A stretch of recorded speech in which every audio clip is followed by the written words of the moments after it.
बहुत बढ़िया। Recording start हो चुकी है। और जैसा कि आप सबको पता है कि हम पढ़ रहे थे नगेंद्र वाली पुस्तक। और कल हमने पढ़ लिया था, उपन्यास पढ़ लिए थे, निबंध पढ़ लिए थे, कहानियाँ पढ़ ली थी, शुक्ल जी को पढ़ लिया था। और ये इधर से हमने जो ये बाकी और निबंधकार है ना, इम्पोर्टेंट इम्पोर्टेंट, उनके मैंने आपको बता दिए थे सब। आज हम पढ़ेंगे समालोचना, ठीक है? आलोचना इसे कहते हैं ना, ठीक है?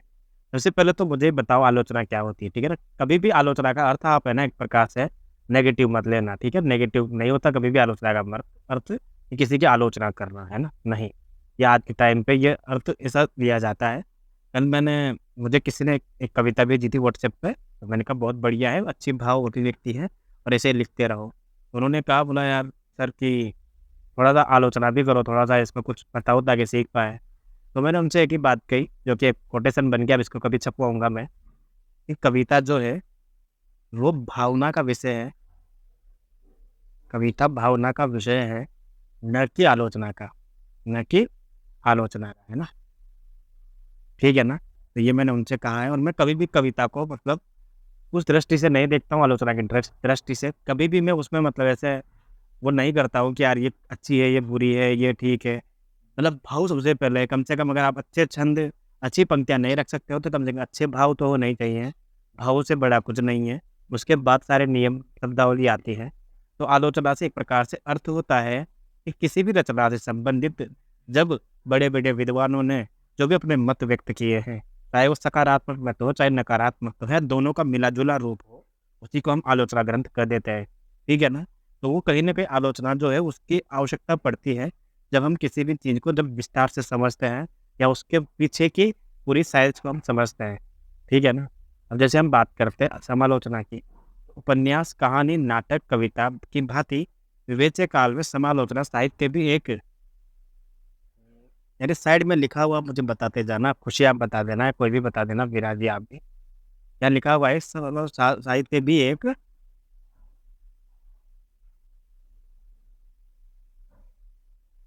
हाँ, बस अब ये बताते जाना, वो जो पूरी वीडियो में अभी बताओगे, ठीक है ना? आप एक नए युग में प्रवेश करता है।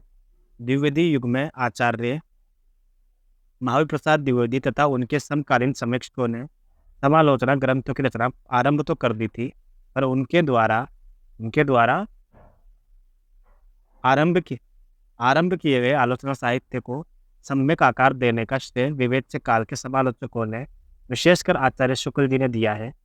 इस काल तक आते आते समालोचना हिंदी साहित्य की अनिवार्य आवश्यकता बन गई थी। विश्वविद्यालयों में हिंदी साहित्य के अध्ययन अध्यापन के संदर्भ में एक ओर तो काव्य शास्त्र विषय ग्रंथ की रचना की आवश्यकता का अनुभव किया जा रहा था, और दूसरी ओर हिंदी में कतिपय ऐसी साहित्य विधाएं विकसित हो रही थी जिनके विवेचन विश्लेषण में संस्कृत साहित्य से, संस्कृत काव्य शास्त्र से कोई सहायता नहीं मिल सकती थी, जैसे उपन्यास और कहानियाँ। काव्य और नाट्य रचना में ऐसी नवीन काव्य प्रवृत्तियां दिखाई देने लगी थी जिनका संस्कृत काव्य शास्त्र से कोई संबंध नहीं जोड़ता था। ऐसे नवीन प्रवृत्तियों को अंग्रेजी के माध्यम से पाश्चात्य साहित्य से आई थी। अतः पाश्चात्य काव्य शास्त्र के और भी लेखकों का ध्यान ध्यान बराबर लगा हुआ था। छायावाद के ध्यान जाने लगा था, बिल्कुल। छायावाद के पक्ष विपक्ष में पुस्तकों और अधिकतर निबंधकों के रूप में आलोचना का एक ऐसा रूप विकसित हुआ जो अपने युग के लिए नया तो था ही, वो भावी आलोचना की पीठिका भी बना। ठीक है? इस काल के जिन लेखकों ने संस्कृत काव्य शास्त्र का परिचय देने के लिए सिद्धांत व लक्षण ग्रंथों की रचना की है, उनमें जगन्नाथ प्रसाद भानु, जिनकी रचनाएं रस रत्नाकर और अलंकार दर्पण बिल्कुल इंपॉर्टेंट नहीं है। गुलाब राय की रचनाएं नवरस वेरी इंपॉर्टेंट है। विश्वनाथ प्रसाद मिश्र का काव्यांग कौमुदी बहुत बहुत इंपॉर्टेंट है। जबकि कविता कौमुदी किसकी रचना है मुझे कमेंट करके बताना है ना, कविता कौमुदी। ठीक है? काव्यांग कौमुदी विश्वनाथ प्रसाद मिश्र की है। भगवान दिन की व्यंग्यात मंजूषा, रामशंकर शुक्ल रसाल की अलंकार पीयूष और नाट्य निर्णय, अर्जुन दास केडिया की याद नहीं रखनी, किशोरीदास वाजपेयी की रस और अलंकार, श्याम सुंदर दास की रूपक रहस्य 1000% इम्पोर्टेंट, कन्हैया लाल पोदार की रस पंजरी आदि प्रमुख है। हरिवोध कर रस कलश 5000% इम्पोर्टेंट। की भूमिका में रस और नाय का भेद का विवेचन भी इसी संदर्भ में महत्वपूर्ण है। पाश्चात्य साहित्य शास्त्र सभी पुस्तकों में कन्हैया लाल गुप्त कृत चरित्र चित्रण, पदम लाल पूर्णालाल बख्शी कृत विश्व विश्व साहित्य और विश्व साहित्य विमर्श, सेठ गोविंदास कृत नाट्य मीमांसा, पुरुषोत्तम लाल कृत आदर्श और यथार्थ तथा विनोद शंकर व्यास कृत कहानी कलार के नाम लिए जा सकते हैं। इनमें से जो महत्वपूर्ण है, जो 5000% इम्पोर्टेंट है, उनका मैंने नाम ले लिया है। उनको याद रखना, बाकी कुछ भी याद नहीं रखना। आलोचना का मतलब आप समझ गए होंगे कि आलोचना की शुरुआत पहले द्विवेदी युग में हुई है। तो पहले वो उतने अच्छे लेवल पे नहीं हो पाई थी। पहले रस कलश नाम से और ये नवरस नाम से, क्योंकि पहले आलोचना किसकी की जाएगी, जो पहले से लिखा हुआ है, क्योंकि अभी ताज़ा ताज़ा लिखा जाने लगा है ना। तो ताज़ा ताज़ा जो लिखा जाएगा उसकी बाद में आलोचना होगी, लेकिन पहले जो आलोचना हुई है वो उनकी हुई है जो पहले से लिखे जा चुके हैं, जैसे रस पर, नायिका भेद पर, काव्य रचनाओं पर। ठीक है, अब नीचे चलते हैं अपन, बाकी बीच का छोड़ सकते हैं। तो गुलाब राय का देखो फिर से नवरस आ गया, तो ऑटोमेटिक इम्पोर्टेंट हो गया। श्याम सुंदर दास का अपन रूपक रहस्य तो पढ़कर आ चुके हैं अभी आलोचना में, लेकिन साहित्य आलोचन दे रखा है, साहित्य आलोचन बहुत बहुत बहुत इंपॉर्टेंट है। 5000 लिखे, परसेंटेज लगा लो, एग्जाम में दिखा दूंगा अगली बार में। श्याम सुंदर दास का साहित्य आलोचन। शुक्ल जी का काव्य में रहस्यवाद बहुत इंपॉर्टेंट है, ठीक है ना। लक्ष्मी नारायण सुधांशु का काव्य में अभिव्यंजनावाद बहुत इंपॉर्टेंट है, क्योंकि काव्य में अभिव्यंजनावाद जो है लक्ष्मी नारायण सुधांशु की भी रचना है और शुक्ल जी का भी है। वैसे काव्य में रहस्यवाद जो है वो प्रसाद की रचना भी है और इनका भी है, और शुक्ल जी का इंपॉर्टेंट है। यहाँ लक्ष्मी नारायण सुधांशु का भी इंपॉर्टेंट है, ठीक है। आलोचनादर्श, किसकी रचना, आलोचनादर्श रमाशंकर शुक्ल रसाल की इंपॉर्टेंट है। लक्ष्मी नारायण सुधांशु की काव्य में अभिव्यंजनावाद, रामचंद्र शुक्ल की काव्य में रहस्यवाद, रामशंकर शुक्ल रसाल की आलोचनादर्श तथा रामकुमार वर्मा की साहित्य समालोचना। अब देखो, साहित्यालोचन अलग रचना है। साहित्यालोचन, साहित्यालोचन ये है श्याम सुंदर दास की, जबकि साहित्य समालोचना, साहित्य समालोचना ये है रामकुमार वर्मा की।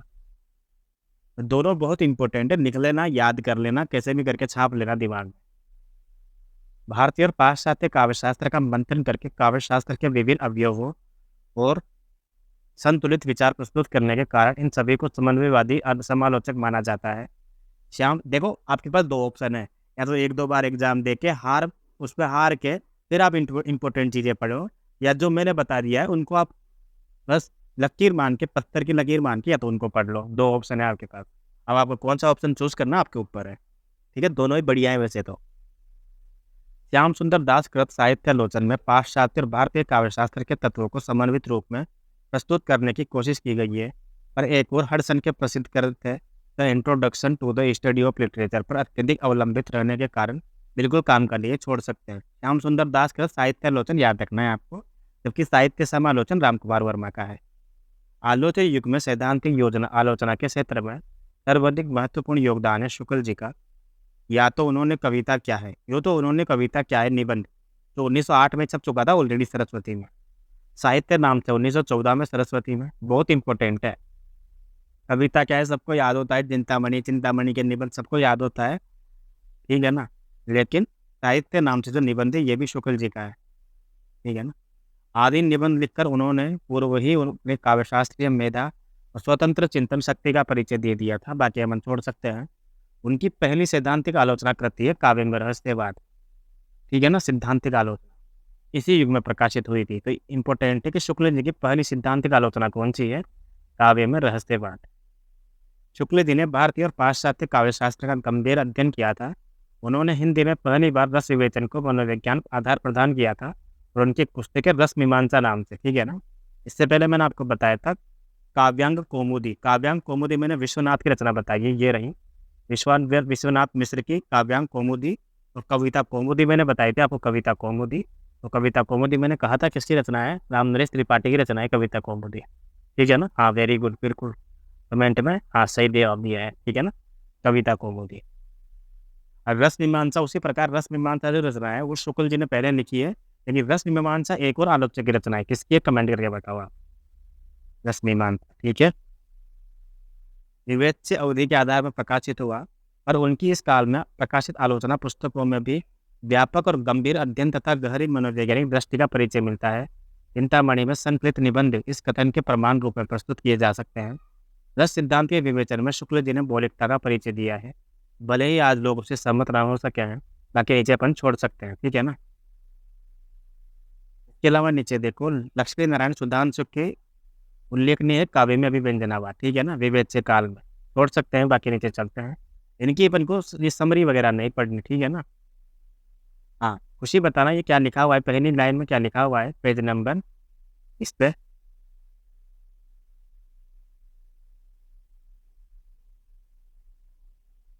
चलो छोड़ो, कोई इंपॉर्टेंट नहीं है इस पे भी। वैसे ये देखो, सुधांशु जी की काव्य की व्याख्या में कला के लिए कद्या सिद्धांत को वरीयता दी है, काम का नहीं है, ठीक है ना।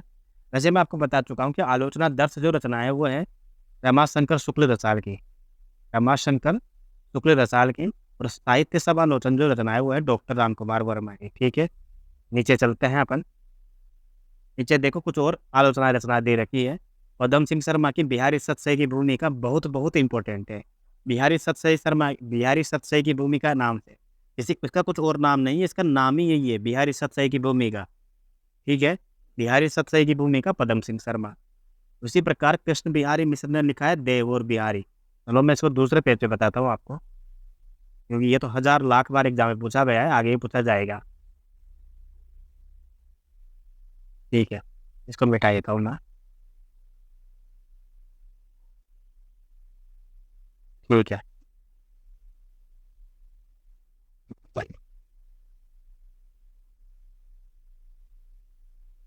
ये दिन को ठीक।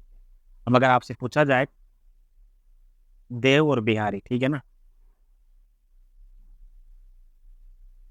अगर आपसे पूछा जाए कि देव और बिहारी किसकी रचना है, तो आपको बताओ बिहारी बाद में आ रहा है ना, तो ये हो जाएगी कृष्ण बिहारी मिश्र की, कृष्ण बिहारी मिश्र। ये देखो हो गई, देव और बिहारी जो रचना है वो कृष्ण बिहारी मिश्र की है, जबकि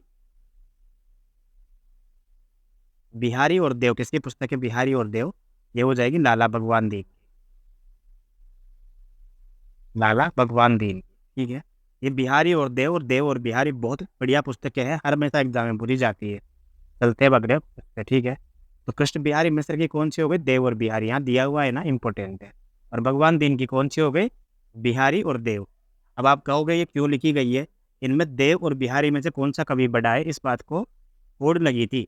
तो देखो यहाँ पे पहला नाम देव का आ रहा है, अतः कृष्ण बिहारी नाम जिसने खुद के नाम में बिहारी लगा हुआ है, उसने देव को बड़ा कवि माना है, और लाला भगवान दीन ने बिहारी को बड़ा कवि माना है, ठीक है। उसके बाद देखो, जिन्होंने तुलनात्मक आलोचना पद्धति द्वारा क्रमशः बिहारी देव और बिहारी की श्रेष्ठता सिद्ध करके तुलनात्मक आलोचना प्रत्यालोचना की सबसे उल्लेखनीय बात यह है, ठीक है ना, मतलब बिहारी की श्रेष्ठता सिद्ध की है, ठीक है ना। यह हो जाएगा, बाकी काम का नहीं है। तो मैंने बता दिया कि लाला भगवान दीन ने जो बिहारी और देव लिखी है, ने बिहारी को बड़ा माना है। कृष्ण बिहारी मिश्र ने जो देव और बिहारी लिखी है, कृष्ण बिहारी में खुद में बिहारी बाद में आ रहा है, तो देव और बिहारी भी रचना हो जाएगी इनकी। कृष्ण बिहारी में बिहारी आ रहा है, लेकिन उन्होंने देव को बड़ा माना है। अब आप कहोगे कि तुलनात्मक आलोचना के जनक कौन है, तो तुलनात्मक जो आलोचना लिखी है ना, इसके जनक है पदम सिंह शर्मा। तुलनात्मक आलोचना के जनक है पदम सिंह शर्मा, ठीक है ना। लेकिन बिहारी बड़े या देव बड़े, इस विवाद को जन्म देने वाले हैं मिश्र बंधु। इन्होंने बिहारी को तो कवि नहीं माना, ठीक है ना, अर्थात उन्होंने भी देव को बड़ा कवि माना। नीचे चलते हैं अब, और इम्पोर्टेंट रचना बताओ तो जनार्दन प्रसाद कृत प्रेमचंद की उपन्यास कला छोड़ सकते हैं, वैसे तो ये है अपन। और नीचे चलते हैं अपन, विवेच्य काल में अगले पैराग्राफ में, विवेच्य काल में समालोचना साहित्य को सबसे महत्वपूर्ण देन रामचंद्र शुक्ल जी की है। इन्होंने अपने व्यापक और गंभीर अध्ययन, काव्य गुणों को पहचानने की अद्भुत क्षमता और विश्लेषण बुद्धि के द्वारा हिंदी समालोचना को अभूतपूर्व उत्कर्ष प्रदान किया है, ठीक है। अब देखो नीचे दिया हुआ है कि उन्होंने अपने हिंदी के 3 बड़े कवि गोस्वामी तुलसीदास, सूरदास और जायसी को चुना था। तुलसीदास उनके बड़े प्रिय कवि थे, अतः उन्होंने तुलसी ग्रंथावली का संपादन भी किया है। उसकी भूमिका में रामचरितमानस तथा तुलसी के अन्य ग्रंथों के काव्य सौंदर्य का विस्तार पूर्वक उद्घाटन किया है, ठीक है। अतः हम इनकी एक पुस्तक पढ़ते हैं, ठीक है ना, क्या ना किस नाम से, गोस्वामी तुलसीदास नाम से, ठीक है ना। ये आलोचना पुस्तक हो गई शुक्ल जी की। कि तुलसीदास जी तो समस्त भारत में महान भक्त और कवि के रूप में विख्यात थे। उनके काव्य गुणों का सम्यक उद्घाटन शुक्ल जी के पूर्व किसी आलोचक के द्वारा नहीं हुआ था। ये भूमिका बाद में गोस्वामी तुलसीदास जी के शीर्षक के नाम से अलग प्रकाशित हुई थी। बहुत इंपॉर्टेंट है, गोस्वामी तुलसीदास किसकी रचना है, ये हो जाएगी अपने किसकी, शुक्ल जी की, ठीक है। जबकि एक रचना आपको बतानी कि लोक मंगल तुलसी है ना, लोक मंगल तुलसी नाम, लोक मंगल तुलसीदास नाम से एक रचना है, किसकी रचना है ये? लोक मंगल तुलसीदास, ठीक है। इसी की बात ही जायसी ग्रंथावली का संपादन भी किसने किया है? पिताजी ने। पिताजी मतलब शुक्ल जी ने। जायसी ग्रंथावली, इसमें जायसी की भूमिका है और 3 रचनाओं का संपादन किया है। कौन कौन सी? पद्मावत, अखरावट, और वो कौन सी थी एक, कौन सी थी यार? पद्मावत थी, अखरावत थी, और तीसरी कौन सी संपादन किया था? 3 रचनाओं किया था ना संपादन। पद्मावत, आखिरी कलाम, आखिरी कलाम, बिल्कुल। पद्मावत, अखरावट और आखिरी कलाम, इन 3 का संपादन किया है जायसी ग्रंथावली में, ठीक है ना, और भूमिका लिखी है। भ्रमर गीत सार, अब 1000 बार प्रश्न पूछा जाता है कि भ्रमर गीत सार किसकी रचना है? तो भ्रमर गीत सार भाई शुक्ल जी की रचना है। भ्रमर गीत सार नाम से कोई रचना लिखी है क्या? हाँ, सूरदास ने कोई रचना लिखी है क्या भ्रमर गीत सार नाम से? बताओ मुझे, नहीं लिखी है ना। अतः भ्रमर गीत सार किसकी रचना हो जाएगी? शुक्ल जी की, क्योंकि शुक्ल जी ने भ्रमर गीत सार को अलग से छापा था उन्होंने, है ना। तुलसीदास जी के इंपोर्टेंट ग्रंथ लेकर, इंपोर्टेंट पंक्तियां लेकर और छाप दिया था, ठीक है। तो भ्रमर गीत सार का संपादन भी उन्होंने किया था। सूरदास की काव्य उपलब्धियों का सूक्ष्म विवेचन किया है। हिंदी साहित्य का इतिहास 1929 में उनके गंभीर अध्ययन और विश्लेषण का सामर्थ्यपूर्ण परिणाम है, ठीक है। वैसे शुक्ल जी की आलोचना पद्धति वैज्ञानिक अध्ययन और चिंतन से पुष्ट और तर्कपूर्ण है। ये नहीं कहा जा सकता कि वो पूर्वाग्रह और अनुदारता से बिल्कुल मुक्त है। अच्छा, मतलब ये शब्द होने के बाद भी हम नहीं कह सकते कि शुक्ल जी जो है पूर्वाग्रह और अनुदारता से बिल्कुल मुक्त है। इसका मतलब ये होता है कि पक्षपात करना और पूर्वाग्रह को लेकर दिमाग में बसाना, है ना। यह पूर्वाग्रह है कि तुलसी बड़े कवि हैं, तो उसी के आधार पर तुलसी का मूल्यांकन करना है ना। तो आप नहीं चाहते हुए भी तुलसी को मतलब उसमें आलोचना नहीं कर सकते, है ना। पर यह नहीं कहा जा सकता कि तुलसी जो है, शुक्ल जी जो है पूर्वाग्रह और अनुदारता से बिल्कुल मुक्त है, ठीक है। उनकी काव्य मान्यताओं के निर्माण में वाल्मीकि, कालिदास, भवभूति आदि संस्कृत कवियों तथा प्रधान थे। गोस्वामी तुलसीदास के रामचरितमानस का, क्या लिखा हुआ है यहाँ पे? रामचरितमानस का प्रमुख हाथ है, ठीक है। काव्य विधाओं में प्रबंध काव्य को, हाँ, पर लिखा हुआ है, श्रेष्ठ मानने के कारण भी इन कवियों का प्रभाव भी है। इसके अतिरिक्त शुक्ल जी रसवादी, नैतिकवादी और लोक मंगलवादी भी है, ठीक है ना। नीतिवादी और लोक मंगलवादी भी है। इन्हीं मान्यताओं के प्रति स्पष्ट और अडिग आस्था के कारण जहाँ एक ओर तुलसी और जायसी जैसे प्रबंध काव्य के काव्य शोषक का सम्यक उद्घाटन कर सके, वहीं दूसरी ओर सूरदास रीति कवि और आधुनिक कवियों के साथ पूरा न्याय नहीं कर पाए। कवि रूप में सूरदास की श्रेष्ठता को स्वीकार करने पर वे उन्हें तुलसी के समक्ष इसलिए नहीं रख सके क्योंकि सूरदास ने लोक पक्ष पर उतना ध्यान नहीं दिया था जितना तुलसीदास ने, और कबीर को, तुलसीदास ने और कबीर को तो उन्होंने विवेचन के योग्य भी नहीं समझा, ठीक है ना। अतः ये एक प्रकार से पूर्वाग्रह की भावना हुई या नहीं हुई, हो गई ना, बस यही चीज़ यहाँ पे दिखाना चाहते थे ये, है ना। बाकी नीचे चलते हैं अपन। हालांकि यहाँ कमियाँ हैं, शुक्ल जी की पढ़ लेते हैं, आपने कभी कमियाँ नहीं सुनी होगी, ठीक है ना। हालांकि इतनी सारी कमियों के होने के बावजूद भी शुक्ल जी कोई कम आलोचक नहीं हो जाएंगे। हिंदी के सबसे बड़े आलोचक यही थे, यही हैं और यही रहेंगे, ठीक है। रीतिकालीन कवियों को भी शुक्ल जी ने अपने पूर्वाग्रह के कारण पर्याप्त महत्व नहीं दे सके। समकालीन छायावादी कवियों की तो उन्होंने उपेक्षा ही नहीं की बल्कि विरोध भी किया है। ये छायावाद की विरोधी इसलिए थे क्योंकि उनका लोक पक्ष दुर्बल था। इम्पोर्टेंट है ना बात, याद रखना गया ना। लोक पक्ष दुर्बल कैसे होगा? जाहिर सी बात है, जब लोक पक्ष दुर्बल हो जाएगा तो ऑटोमेटिकली व्यक्ति पक्ष प्रबल हो जाएगा। और वो व्यक्तिनिष्ठ काव्य था, यानी कि खुद को महत्व दिया था वहाँ पर। पहले समाज को क्यों पहले रखें हम भाई? पहले तो हम पहले हैं ना, पहले आदमी है, पहले इंसान अपने दिल के बारे में सोचेगा, पहले खुद मस्त रहेगा, खुद का दिमाग शांत रहेगा, तब जाके उस समाज के बारे में सोचेगा। तो जबकि यहाँ पे लोक पक्ष दुर्बल था छायावादियों का, तो उनका विरोध भी हुआ। बाद में जब छायावादी कवियों ने जीवन की सहज सामान्य बातों को अपनी महानताओं का विषय बनाना आरंभ किया, तो शुक्ल जी उनकी प्रशंसा करने से पीछे नहीं रहे। बहुत बढ़िया। पंत जी का प्रकृति प्रबंध तो इम्पोर्टेंट है ये आपके इंटरव्यू की दृष्टि से। पंत जी का प्रकृति संबंधित कविताओं तथा निराला की सामाजिक और ऐतिहासिक प्रसंगों से जुड़ी कविताओं की उन्होंने प्रशंसा भी की है। फिर भी अपने कतिपय पूर्वाग्रहों के बावजूद शुक्ल जी उच्च कोटि के समालोचक के रूप में प्रतिष्ठित है। मैंने कह दिया था आपसे। उसके बाद नीचे देखो, एक ग्रंथ दे रखा है केशव की काव्य कला। किसका है ये? कृष्ण शुक्र रसाल का।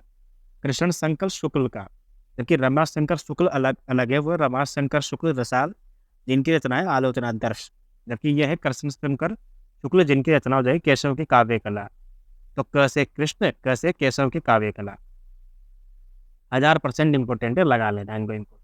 ये पढ़ने के बाद आपको पांडे पढ़ने की जरूरत नहीं पड़ेगी, मैं पहले ही बता देता हूँ आपको, क्योंकि पांडे में एक साथ सारी आलोचना दे रखी है, यहाँ पे अलग अलग दे रखी है। तो जब अलग अलग यहाँ पे छांट के मैं बता रहा हूँ, तो वहाँ पे एक साथ सारी नहीं पढ़नी पड़ेगी, गुण गोबर, ठीक है। अब इससे पहले हम एक रचना पढ़ के आए थे, बिहारी सतसई की भूमिका, बिहारी सतसई की भूमिका जो 1000 बार एग्जाम में पूछी जाती है, जिसके लेखक है पद्मलाल पुन्नालाल बख्शी,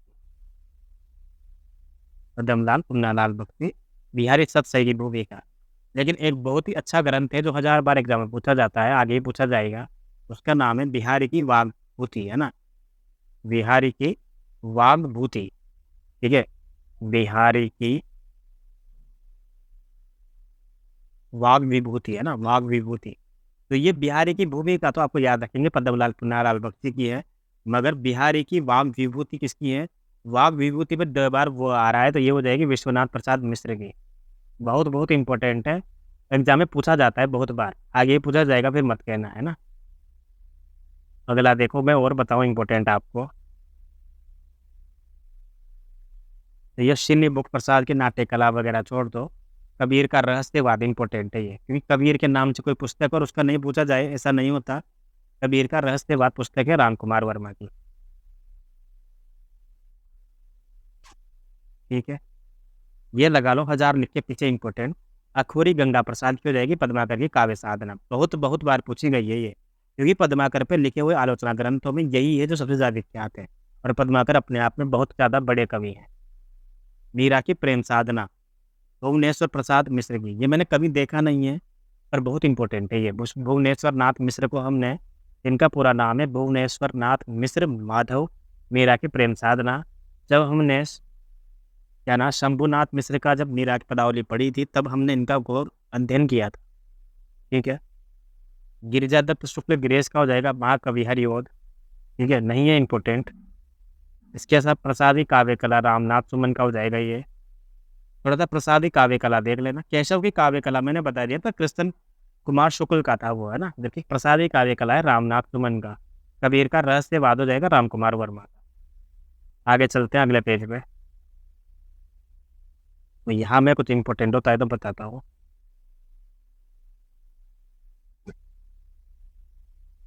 ठीक है, सरस्वती विशाल भारत सुधा आदि में प्रसाद निराला पंथ की कविताएं नहीं, उनके द्वारा कुरुचि पुंडम से आलोचना भी करती थी, ठीक है। इधर मतवाला जागरण भारत आदि पर छायावाद का समर्थन कर रहे थे। इंपॉर्टेंट है, ये खुद इसने दे दिया क्वेश्चन भी और आंसर भी, कि मतवाला जागरण और भारत, भारत मित्र नहीं है बल्कि भारत है, ठीक है ना, छायावाद का समर्थन कर रहे थे। प्रश्न आ जाएगा कौन सी पत्रिका छायावाद की विरोधी पत्रिका है, तो 3 नाम इन्होंने दे दिया, चौथा ऑप्शन देने की आवश्यकता है बस, ठीक है ना।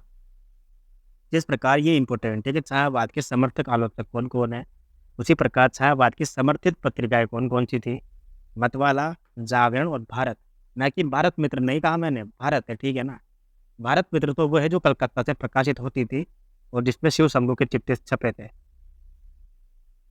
ठीक है।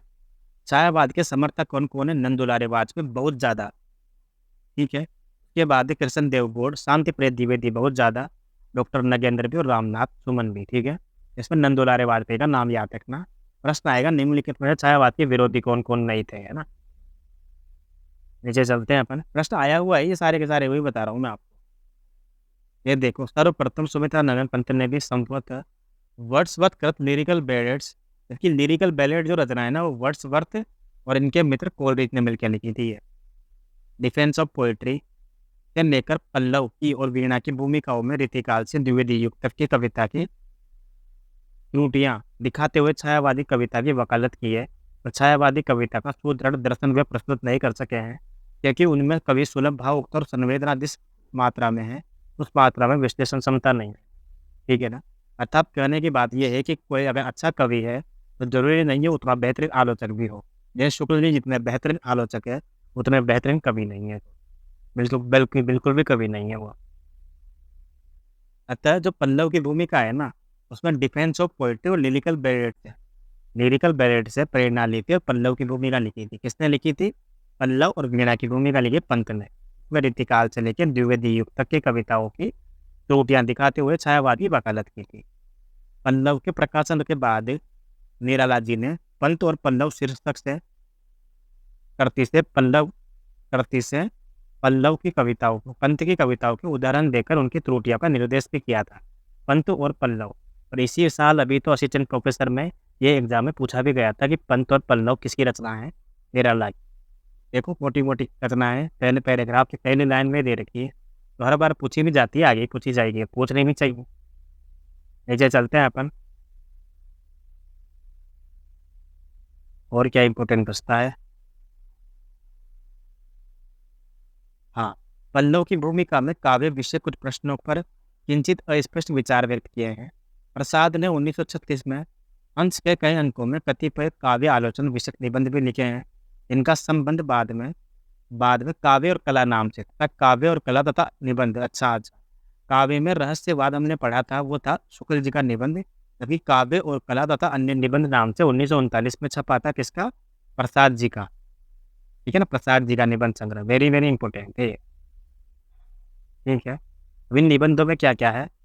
कला, रहस्यवाद, रस, नाटक आदि पर विचार व्यक्त किए हैं। ठीक है, काम करना है, बाकी छोड़ सकते हैं। नीचे देखो दिया हुआ है कि छायावाद की दार्शनिक पीठिका और उसकी पहचान के आधार बिंदु पर प्रस्तुत नहीं कर पाए हैं।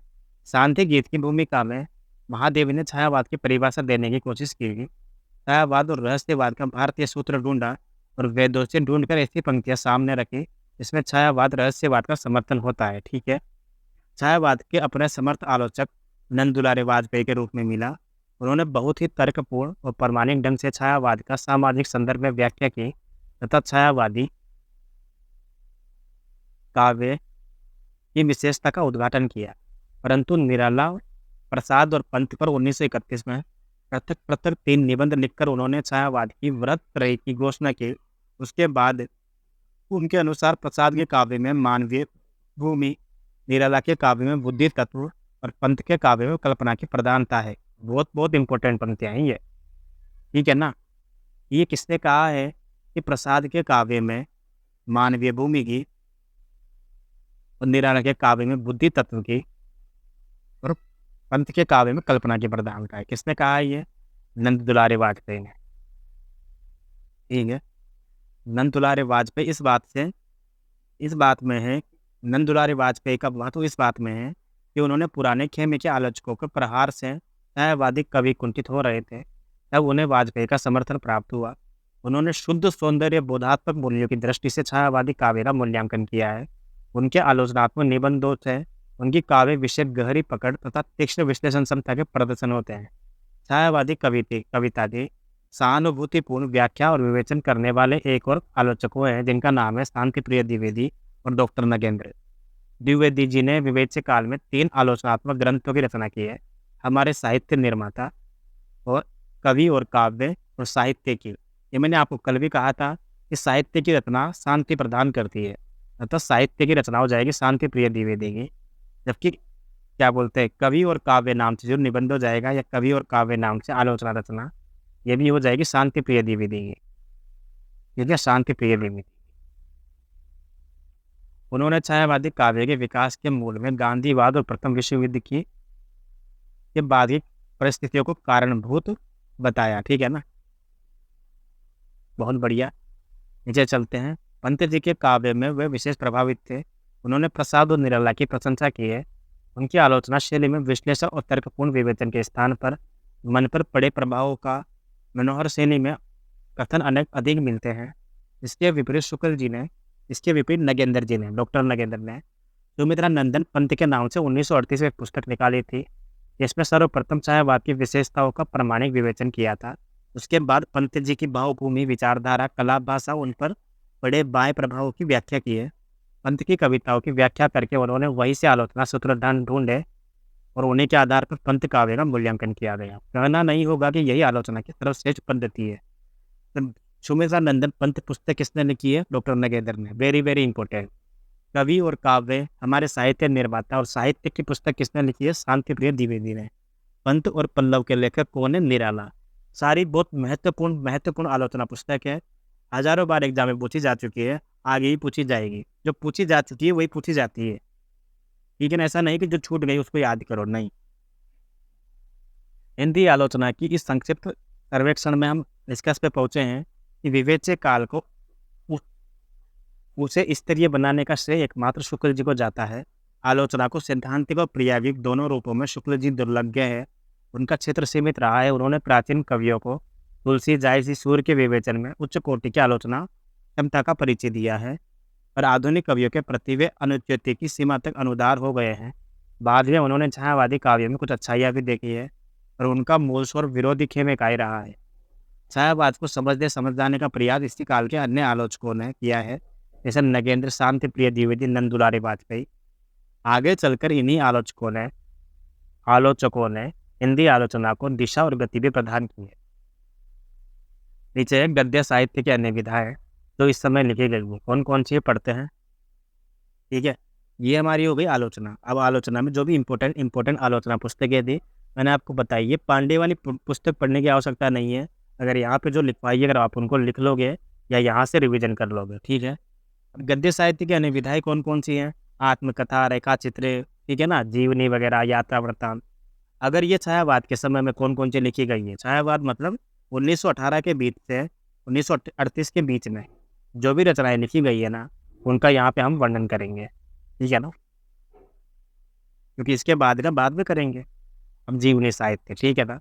अब देखो यहाँ पे डिटेल में नहीं पढ़ेंगे हम, यहाँ पे सिर्फ जो रचनाएं लिखी गई है उनको पढ़ेंगे हम, ठीक है ना? अब नीचे चलते हैं, अगर हम मानते हैं, ठीक है ना? अभी ये सब नाम छोड़ दो आप, क्योंकि क्या है ना, जब क्या बोलते जीवनी लिखने का टाइम वो नहीं था एक प्रकार से। पहले जीवनी इतना निकल कर नहीं आई थी। तब जो पुराने जो हमारे महान लोग थे उन पे जीवनी लिखी जाती थी। जैसे ये देखो, बाल गंगाधर तिलक, गांधी जी कौन है, गांधी क्यों रहो, ये सब इंपॉर्टेंट नहीं है, छोड़ सकते हो बिल्कुल आप। गांधी जी के ऊपर लिखी हुई जीवनी इंपॉर्टेंट है, पर कौन सी है मैं बता दूंगा आपको, ठीक है ना? नीचे देखो, रामदरेश त्रिपाठी, इनकी भी लिखी हुई है, ये भी काम की नहीं है, छोड़ दो, बिल्कुल ही छोड़ दो। नीचे ये सच्ची देवियाँ भी छोड़ दो, सच्ची देवियाँ। अच्छा, मतलब इस युग में लिखी हुई जीवनी बिल्कुल इंपॉर्टेंट नहीं है।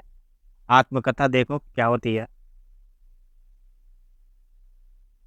देखो, आत्मकथा के साथ से यह परिभाषा भी दी है, बहुत अच्छी बात है। जब कोई व्यक्ति अपनी जीवनी स्वयं लिखता है तब उसे आत्मकथा कहते हैं। किंतु अपने चरित्र का विश्लेषण करना सरल नहीं है, क्योंकि यदि लेखक अपने गुणों का वर्णन करता है तो आत्म प्रशंसा कहलाता है, और यदि दोषों का उल्लेख करता है तो ये बना रहता है कि कई श्रद्धालु जन उनके प्रति श्रद्धा ही न समाप्त हो जाए। यदि वो अपने दोषों का उल्लेख नहीं करता है तो सच्चा आत्मकथा लेखक होने का अधिकार ही नहीं है। हिंदी में इस विधा का आरंभ कहाँ से मानते? बनारसी दास जैन से, है ना? आपको पता है, अर्ध कथानक नाम से लिखा है उन्होंने, अर्ध कथानक। अब मुझे ये बताओ, एक नाम है अर्ध कथानक, अर्ध कथानक, और एक नाम है अर्ध कथा। इन दोनों में से कौन सा अक्षर बड़ा है? अर्ध कथानक बड़ा है या अर्ध कथा बड़ा है? जाहिर सी बात है अर्ध कथानक बड़ा है, क्योंकि बड़ा भाई पहले आता है। अतः बनारसी दास जैन पहले आए होंगे, फिर इसका मतलब ये है बिल्कुल। बनारसी दास जैन जो है वो उस समय आ गए थे जिस समय, मतलब हम रीतिकाल पढ़ते हैं ना, भक्ति काल का एंड पढ़ते हैं, है ना? रीतिकाल के भी थोड़ा बहुत बाद में, क्योंकि वो मधुमालती आदि का विरोध भी करते हैं, है ना? मतलब विरोध क्या, मतलब उनका उल्लेख भी करते हैं ये। तो अर्ध कथानक जो बड़ा शब्द है, अर्ध कथा जो छोटा शब्द है, तो अर्ध कथानक के लेखक हो जाएंगे बनारसी दास जैन। बनारसी दास जैन जो है इसके लेखक है अर्ध कथानक के, जबकि अर्ध कथा के लेखक है छोटा सा शब्द है, छोटे से कवि, लेकिन कद में बहुत बड़े, नगेंद्र, छोटा सा नाम है नगेंद्र। नगेंद्र की रचना हो जाएगी अर्ध कथा, जबकि अर्ध कथानक हो जाएगी बनारसी दास जैन की। ये हो गया क्लियर? नीचे चलते हैं, मैं बताता हूँ कौन कौन सी आत्मकथा इंपॉर्टेंट है। छोड़ दो, इसके अलावा कोई भी इंपॉर्टेंट नहीं है, नहीं, ठीक है? वैसे यहाँ नीचे दी हुई है, जैसे यहाँ स्वामी दयानंद सरस्वती की दी हुई है, सत्यानंद अग्निहोत्री की दी हुई है, पर ठीक है, उतनी खास इंपॉर्टेंट नहीं है यार। क्योंकि यात्रा वृत्तांत बताता हूँ, कोई इंपॉर्टेंट है तो।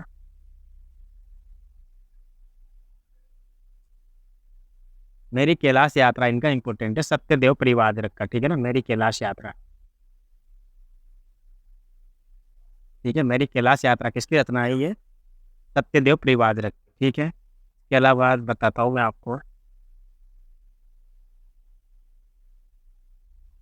जैसे अगर चलूँ मैं तो मेरी यूरोप यात्रा छोड़ दो, जर्मनी यात्रा छोड़ दो, नीचे चलो, नीचे छोड़ दो, बाकी सब छोड़ दो। कन्हैया लाल मिस्र की हो जाएगी एक, हमने हमारी जापान यात्रा है ना, वैसे इतनी खास है नहीं पर ठीक है। ये पृथ्वी प्रदक्षिणा इंपॉर्टेंट है, ये किसकी है? ये शिव प्रसाद गुप्त की है ये। वैसे ही पृथ्वी की प्रदक्षिणा जो है वो शिव ही कर सकते हैं, तो पृथ्वी प्रदक्षिणा जो है शिव प्रसाद गुप्त की है। किसकी है? शिव की। पृथ्वी प्रदक्षिणा जो है ये हो जाएगी शिव प्रसाद गुप्त की, ठीक है। इसके अलावा कोई भी इम्पोर्टेंट नहीं है यहाँ पे यात्रा, है इम्पोर्टेंट है पर वो बाद में आएगी, मैं भूल बता दूंगा आपको। राहुल सांकृत्यायन का अन्यतम स्थान है यात्रा वृत्तांत है, बिल्कुल। तो पक्के तो देखो, एक तो ये इम्पोर्टेंट है, तिब्बत में 1.25 वर्ष। अब एक बार क्वेश्चन क्या आया था, तिब्बत में 125 वर्ष है ना, तो भाई तिब्बत में 125 वर्ष कैसे रह सकता है कोई इंसान? 1.25 वर्ष रह सकता है ना, तो तिब्बत में 1.25 वर्ष इंपॉर्टेंट है ये। राहुल सांकृत्यायन की रचना है तिब्बत में 1.25 वर्ष। मेरी यूरोप यात्रा बहुत इंपॉर्टेंट है, मेरी तिब्बत यात्रा बच्चे बच्चे को याद होती है, ठीक है। तो मेरी तिब्बत में 1.25 वर्ष ये भी इनकी है, मेरी तिब्बत यात्रा भी इनकी है और मेरी यूरोप यात्रा भी इनकी है, ठीक है। ये इंपॉर्टेंट है तीनों बस। इसके अलावा नीचे चलो, और तो छोड़ दो, बाकी बिल्कुल भी इम्पोर्टेंट नहीं है। संस्मरण और रेखा चित्र में देखता हूँ कोई चीज़ इंपॉर्टेंट मिलती है तो। भूमिका छोड़ दो आप बिल्कुल ही, भूमिका छोड़ने के बाद नीचे आते हैं अगर हम, तो सुधा में प्रसिद्ध इलाचंद्र जोशी करत मेरे प्राथमिक जीवन की स्मृति आप छोड़ दो, बिल्कुल छोड़ दो, छोड़ दो, छोड़ दो। ये वो टंडन को भी छोड़ दो, क्योंकि ये विधाएं बाद में पूरी तरह विकसित हुई थी ना, अभी तो शुरू शुरू हुई थी ये देखो ये इंपॉर्टेंट है यहाँ पे। क्या? श्री राम करत बोलती प्रतिमा, प्रतिमा की बात आ रही है तो जाहिर सी बात है रेखा चित्र होगा ये, ठीक है ना, रेखा चित्र है ये, ठीक है, इंपॉर्टेंट है, याद रखना बिल्कुल। पर कैसे होंगे ये? सस्वर्णात्मक रेखा चित्र है ये, ठीक है ना। बोलती प्रतिमा किसकी रचना हो जाएगी ये? श्री राव शर्मा कृत बोलती प्रतिमा। आगे चलते हैं अपन।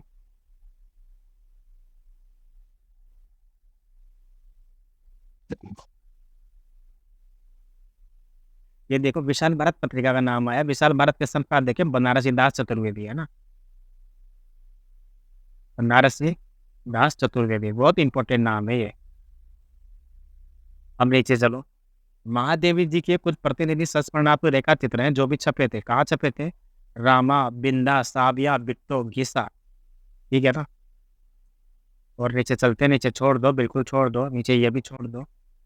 गद्य काव्य दिए हुए हैं, गद्य काव्य मतलब कुछ ऐसे काव्य हैं जिनको हम मतलब आलोचना भी नहीं कर सकते, ये नहीं कर सकते, लेकिन जो हो सकता है चिकित्सा से संबंधित हो सकता है वो किसी अलग टॉपिक से संबंध हो। यहाँ बताता हूँ कोई इंपॉर्टेंट बचता है तो, अगर इन डॉक्टर रघुवीर सिंह के छोड़ दो, ये सारे के साथ साधना प्रवाह प्रलाप वगैरह छोड़ दो। अच्छा गद्य काव्य है, सॉरी सॉरी, गद्य काव्य है, मुझे लगा गद्य काव्य प्रकार से मान सकते हैं अपन चंपू ग्रंथ, या ऐसे काव्य जिनमें कुछ गद्य का भी मिश्रण हो, जैसे वियोगी हरि का तरंगिणी पूछा जाता है बहुत बार, वियोगी हरि का तरंगिणी 1000 बार पूछा गया है। अंतर्नाद पूछा जाता है, भावना और प्रार्थना नहीं पूछा जाता। वियोगी हरि का तरंगिणी और अंतर्नाद ये गीति काव्य है, गीति काव्य मतलब गद्य काव्य, इसमें गद्य और काव्य दोनों का मिश्रण है। और नीचे चलते हैं, चतुर्सेन शास्त्री को छोड़ दो, तरलग्नि को छोड़ दो, दिनेश नंदनी चौरड़िया को छोड़ दो आप, नीचे चित्रपट दिया हुआ है छोड़ दो, चित्रपट और बदिरा को छोड़ दो, नीचे पूरे पेज को छोड़ दो आप इसको। अगले पेज पे है ज्ञान का साहित्य, ठीक है ना, इसके ऊपर पूरा छोड़ दिया ज्ञान का साहित्य, बिल्कुल छोड़ सकते हैं, ठीक है ना। अभिनंदन और स्मृति ग्रंथ छोड़ दो, ज्ञान का साहित्य में बताता हूँ, ज्ञान का साहित्य कौन सा है? इतिहास से संबंधित हो गया, ठीक है ना। अब बताता हूँ कोई इंपॉर्टेंट है तो, इम्पोर्टेंट अगर है इसमें तो कुछ बताता हूँ मैं अगले पेज पे। ये छोड़ दो, वो भी छोड़ दो,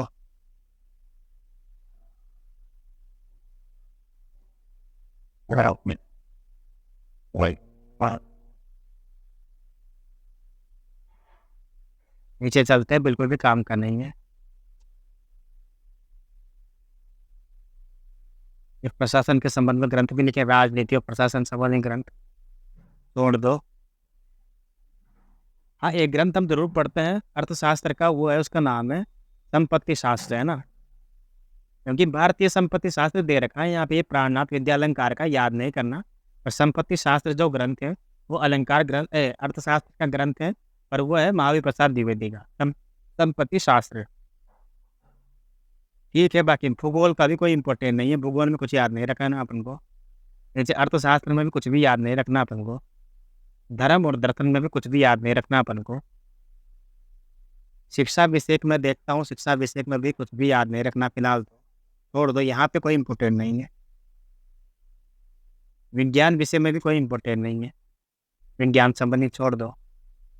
हाँ, भाषा लिपिकृत है, थोड़ा सा इंपॉर्टेंट है। कौन सा? ये देखो, श्याम सुंदर दास कृत एक पुस्तक है भाषा विज्ञान नाम। तो भाषा विज्ञान के लेखक कौन है? श्याम सुंदर दास। और भाषा रहस्य के लेखक भी कौन है? श्याम सुंदर दास। ठीक है, उसके बाद नीचे चलो आप, तो कामता प्रसाद गुरु का ग्रंथ हो जाएगा हिंदी व्याकरण, जो 1920 में छपा था। ठीक है, कामता प्रसाद गुरु का हो जाएगा हिंदी व्याकरण। धीरेन्द्र वर्मा का हो जाएगा ब्रजभाषा व्याकरण। भले ही ब्रजभाषा व्याकरण है, पर याद रखना है आपको, धीरेन्द्र वर्मा ने लिखा है ब्रजभाषा व्याकरण।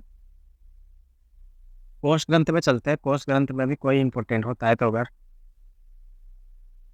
छोड़ दो, हिंदी शब्द कल्पयोग छोड़ दो, छोड़ दो, छोड़ दो, छोड़ दो, रहने दीजिए, ये भी नहीं है, ये भी नहीं है, ये भी नहीं है। आगे चलते अगले पेज पे, पत्रिकाएं पढ़ेंगे इसके बाद अपन। ठीक है, ठीक है, बिल्कुल इम्पोर्टेंट नहीं है। पत्रिकाएं देखते हैं कि छायावाद का जो ये काल था 1918 से लेकर 38 के बीच में कौन कौन सी पत्रिकाएं लिखी गई है। ठीक है, तो व्याख्या वगैरह छोड़ देते हैं, ठीक है ना, यानी थोड़ी सी व्याख्या पढ़ लेते हैं। रुको, साहित्य के इतिहास से पत्रिकाओं को विशेष महत्व होता है। साहित्य की नई प्रवृत्तियों में उसमें होने वाले प्रयोग और नूतन दृष्टिकोण सर्वप्रथम पत्रिकाओं के माध्यम से भी व्यक्त हो पाते हैं। यहाँ दिया हुआ है कि मासिक पत्रिकाओं में सरस्वती, मर्यादा, स्त्री दर्पण का तो पहले ही बात ही इस काल में प्रकाशन होता आ रहा है, यानी पहले हो रहा था, इस काल में भी हो रहा था। तथा चांद, प्रभा, माधुरी, सुधा, विशाल भारत, हंस आदि भी परिगणनीय पत्रिका रही हैं। सरस्वती के इस अवधि में प्रकाशित अंकों में अधिकतर महावीर प्रसाद द्विवेदी द्वारा निर्धारित पद्धति का ही निर्वाह हुआ था। परंतु प्रायतः सभी साहित्यकारों की रचनाओं में अलंकृत होने पर भी सच्चे अर्थों में नए युगबोध, विशेषतः छायावाद के साथ तालमेल नहीं मिलता है। मर्यादा का प्रकाशन 1923 में हुआ है। इसके संपादक है कृष्णकांत मालवीय। 1000 लिखे, पीछे परसेंटेज लगा लो, बहुत इंपॉर्टेंट है कि मर्यादा पत्रिका के प्रकाशन कब हुआ था? 1923 में। संपादक कौन है? कृष्णकांत मालवीय। कृष्णकांत मालवीय, मर्यादा। ठीक है, फिर बाद में बाबू संपूर्णानंद ने भी कुछ समय के लिए प्रेमचंद ने भी किया था। ठीक है, मर्यादा का संपादन प्रेमचंद ने भी किया, इंपॉर्टेंट है, ये लिख लो, प्रेमचंद जुड़े हुए हैं मर्यादा से इसलिए।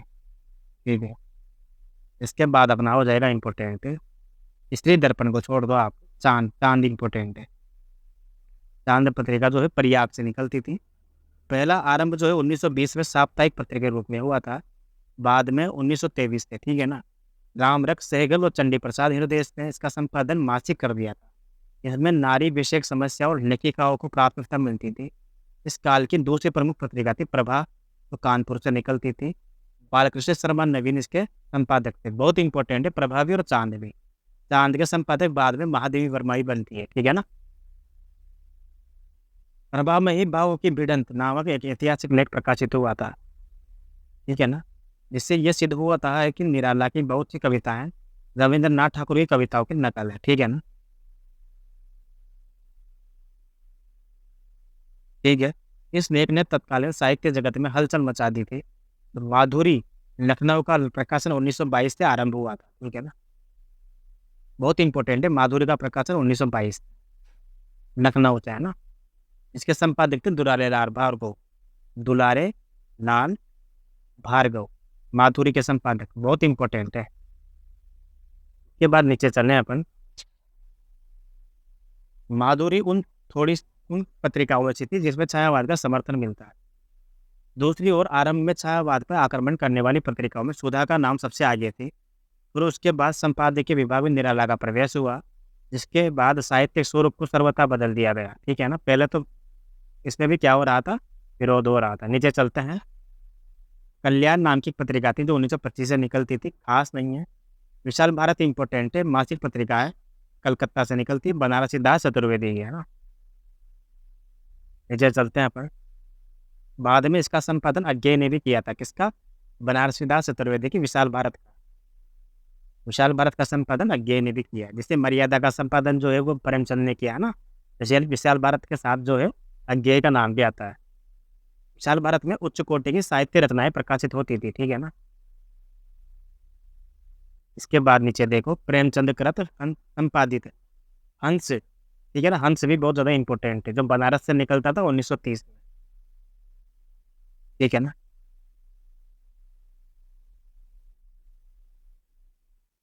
ये बहुत इंपॉर्टेंट है कि उग्र के कथा साहित्य को चॉकलेटी और घासलेटी संज्ञा देकर उन्होंने उनके विरुद्ध बड़ा भारी साहित्यिक आंदोलन खड़ा किया था। किन्होंने किया था कि छायावाद और विषय पर विशेषकर निराला के संबंध में उनकी दृष्टि बहुत ही अनुदार थी। इसकी बनारसीदास चतुर्वेदी, ठीक है ना। उन्होंने एक घासलेटी साहित्य कहा है। तो कौन सी पत्रिका में छपा था ये, बनारसीदास चतुर्वेदी की पत्रिका विशाल भारत में उग्र के साहित्य को घासलेटी साहित्य कहा गया है। वेरी वेरी इंपॉर्टेंट हो जाएगा ये, ताकि प्रेमचंद ने हंस का संपादन किया था, ठीक है। हंस जो है समकालीन हिंदी कथा साहित्य का प्रतिनिधि पत्र बन गया था, ठीक है। प्रेमचंद की मृत्यु के बाद शिवदास सिंह चौहान और अमृत राय ने भी हंस का संपादन किया था, ठीक है ना।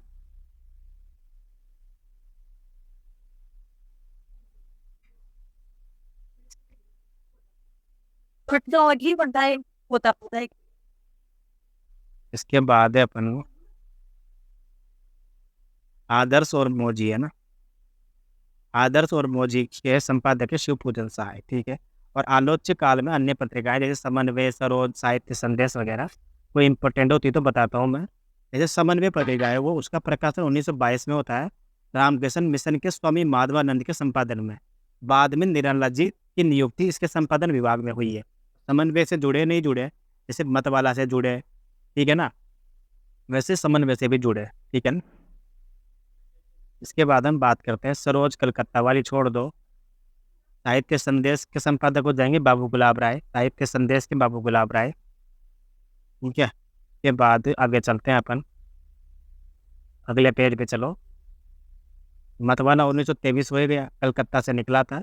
इसके घोषित संपादक तो थे महादेव प्रसाद सेठ, और इसके संपादन विभाग में शिवपूजन सहाय भी थे, नवाजिक लाल भी थे और निराला भी थे, ठीक है ना।